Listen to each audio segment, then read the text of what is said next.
Today, I'm going to give you an update about my second week of the Happiness Project. This week, I'm traveling, so there's a lot that I wanted to do, but I wasn't able to do. And that's why this week's episode is a little bit delayed. Welcome to another episode of the Mental Health Break podcast. This is your host, Dr. Nafisa Sikandri. So, for this month, the theme is energy, and it's about decluttering, and it's about just creating a positive energy around your mental health, your emotional health, and also around your physical space. In last week's episode, I talked about clearing just one space, whether it's a closet, whether it's a drawer in your kitchen, whether it's your office space, just doing one thing to declutter a space around you, a physical space. But I got so inspired that I ended up not only decluttering my master closet, but I also decluttered my office. And then I went further and I said, okay, well, the external part of my house is also a part of the energy that I get when I drive into my garage or to see my front yard. And I noticed that because of all the rains in the winter, we had a lot of weeds. So then I started weeding the backyard and the front yard and decluttering. And that's, I think, the same thing as decluttering inside your house. When you have a lot of weeds growing and it just spreads all over, it just makes everything look so bad. So me taking the time to de-weed the front yard made a huge difference. I removed a lot of dead plants. I removed a lot of dead leaves that were just taking up space and making everything look really bad. A lot of weeds that were just growing everywhere and looking really messy. And by the time I was done, and I did all this, like, it took me an hour just to really focus on the front yard. And it felt so good doing it afterwards. So, as much as it feels like it's more work for me to do, I'm not going to be doing this all the time, obviously, but just the fact that I got inspired to do it made me realize what a big difference it makes to just de-weed, even taking a couple of weeds or getting rid of a couple of dead bushes, or maybe you have some dead flowers left over in your house from getting flowers, and that creates and attracts negative energy. It stagnates the energy in your house and around your house. So taking the time to do that was really inspirational for me. And I haven't stopped. I've just been decluttering, but also being more mindful about what I'm consuming. I've been very mindful about the amount of negative news that I'm consuming. I'm trying not to do that. Like I mentioned last week, just completely changing my algorithm and adding things that I really want to see instead of just putting on things that, or just watching things that are actually causing mental fatigue for me and straining and draining me and making me have nightmares at night or disturbing my sleep. So that's, I think, made a huge difference for me.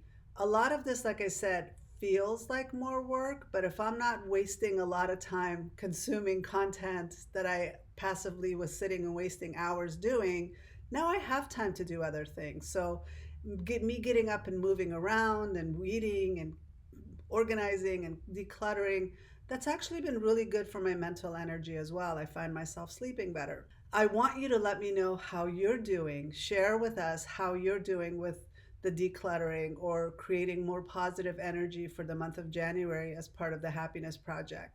If you're not a part of our private community, you can go ahead and join us by visiting drsikandri.com/happiness-project or comment along on these episodes. You can comment on YouTube. Make sure that you're sharing with us what you're doing.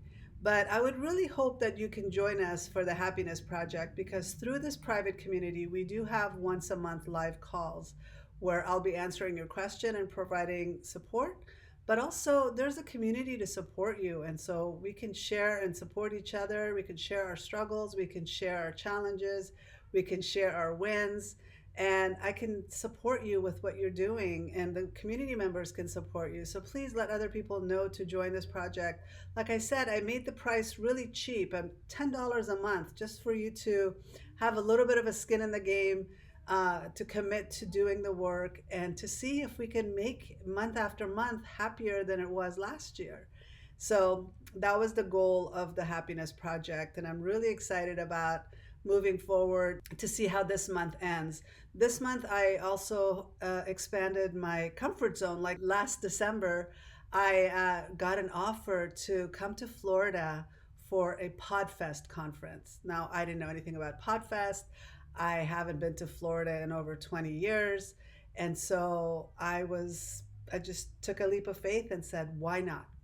Because yes, it's inconvenient and it's costly, but I ended up getting an offer to enter a contest to see if I can get free tickets to this Podfest. And these are $400 tickets. And I won the contest. So once I won the contest, then I was like, okay, well, I have to go. And so that's where I'm at right now. I'm in Florida. I'm in Orlando for this Podfest conference. And I'm so glad I took this leap of faith. Normally, I would have said no out of fear, out of anxiety, out of whatever, but I said no. This year, 2026, I want to change things up. I want to shake things up a little bit, and I want to do things a little bit outside of my comfort zone. And this was one of those things. Not only did I come here, but I brought my dog with me.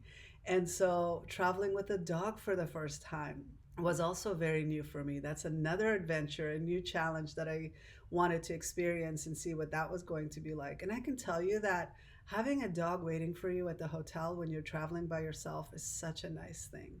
I did make sure to come in during lunch, during breaks, to come in and relieve him and walk him and spend time with him. So it wasn't like he was just here.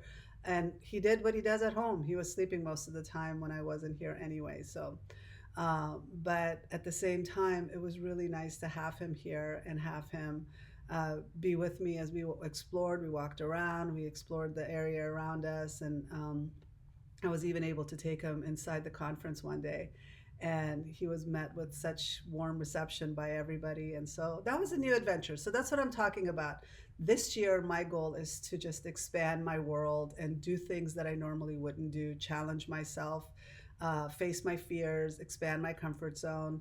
And that was one of the things that I did. And the conference was amazing. It was so inspirational. There's so many people here that I met, so many wonderful people to talk to, and I can't wait to be guests on some of these people's podcasts. I can't wait to have them be guests on my podcast.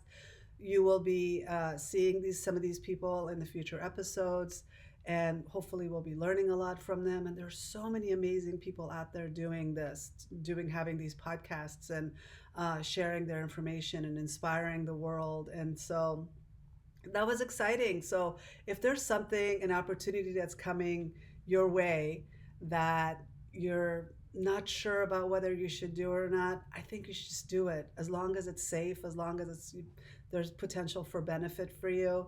I always joke that my name Nafisa means opportunity in Swahili.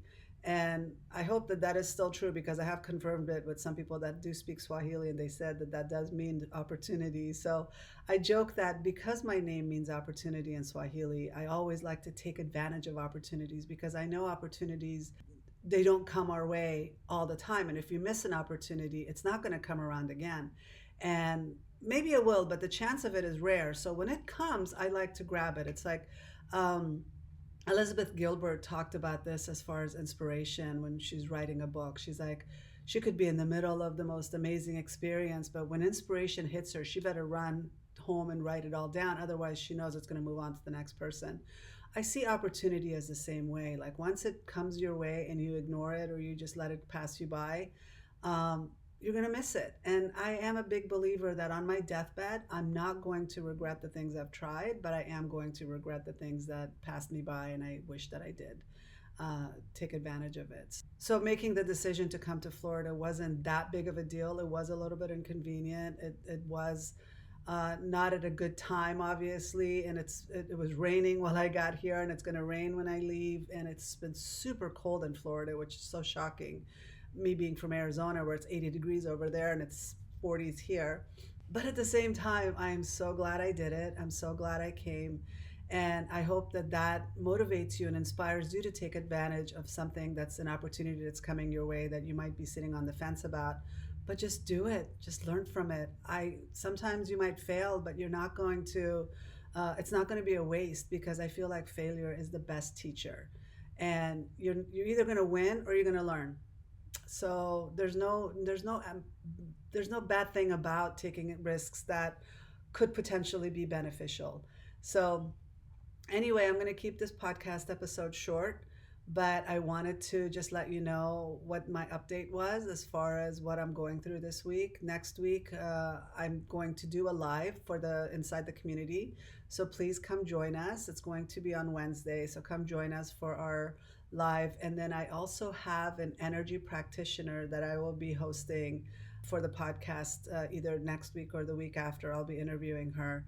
So she'll be talking about the importance of energy medicine and then the impact of helping us use energy medicine to heal ourselves, whether that's externally or internally. So, looking forward to that. Again, if you want to join the Happiness Project, please join us at drsecandry.com/happiness-project.